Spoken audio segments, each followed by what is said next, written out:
हरे कृष्णा। जय श्री प्रभुपाद महाराज जी की जय हो।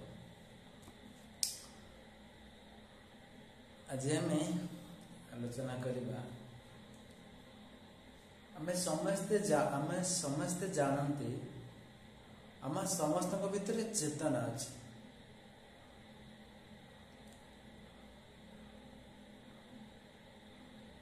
जहाँ को माने कॉन्शियसनेस अवस्था बोले हम कहते चेतना, जहाँ द्वारा हम किसी जापर चेतना शक्ति।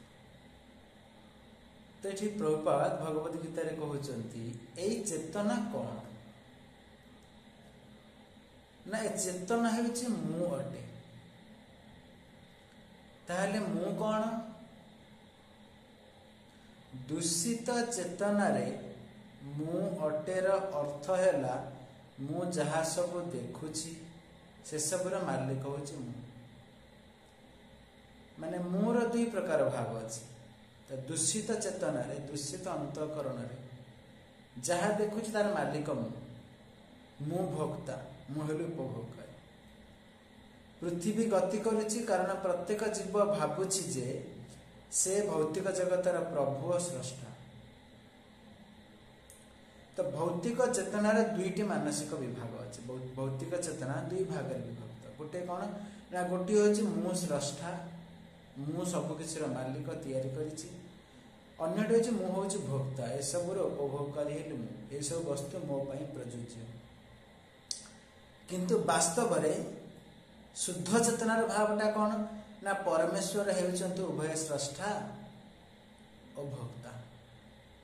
आ जीव हेउची भगवान अंश विशेष, मु तांकर दास। एटा शुद्ध चेतनार भाव। दूषित चेतनार भाव कौन ना, सबुर मालिक मु। तापरे से केवल एक सहयोगकारी अटे। शुद्ध चेतनारे जीव भावे सबकिछ मालिक भगवान, मु केवल सहयोग करुछि, सहयोगकारी।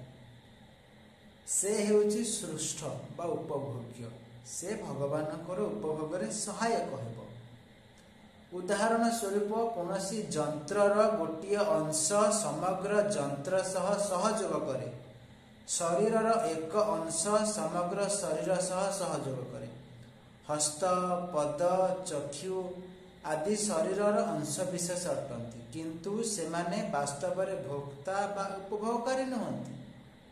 जमती शरीर हाथ, पाद, आखि, कान, नाक, पाटी ये सब खाद्य ग्रहण में सहायक हेबे, किंतु खाद्य ग्रहण केवल करिबो पाटी। दांत चोबेइबो, जिह्वा तार रस आस्वादन करबा, से पाकस्थली रे जाके स्टोरेज हेकी रहइबो। सेठी हाथ कहिबनी जे मु जेतु खाउची मु तार स्वाद को आस्वादन करिबी, एटा असंभव। पाद कहिबनी जे मु जेतु चालिबा द्वारा से वस्तु मते प्राप्त हैला तो मु ताको तार स्वाद आस्वादन करि परिबे, एटा असंभव। तो सही भली भाव रे वास्तव चेतना कौन ना, एटा को समझते मन रखिबा दरकार। आमे होचे भगवान अंश विशेष, आमर प्रभु हेले उपभोगकारी, आमे होचे भोक्ता। एटा होचे वास्तव चेतना। सेथमे प्रभुपाद इस्कन नाम रखिले अंतरराष्ट्रीय कृष्ण चेतना संघ। जो चेतना रे भगवान सब किछि एटा जीव भाबिबो, से चेतना रे बसवर्ती हेले। तो आमे समस्त कृष्ण चेतना रे बसवर्ती हेबा, दूषित चेतना रे बसवर्ती हेबा नहीं। हरे कृष्ण। जय श्री प्रभुपाद महाराज जी की जय।